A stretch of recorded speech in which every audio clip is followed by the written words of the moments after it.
Dia punya yuyuk coba. Ni staf luar tu. Tanya dia khidmat dulu. Ada khidmat dulu. Duduk di sini dah.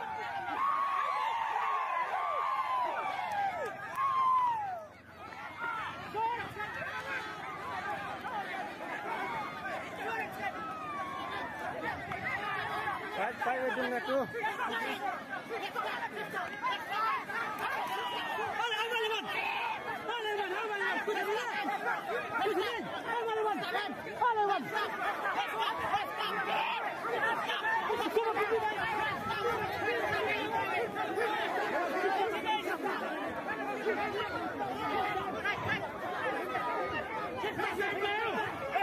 Umay berada. Amar presiden. Wassalam.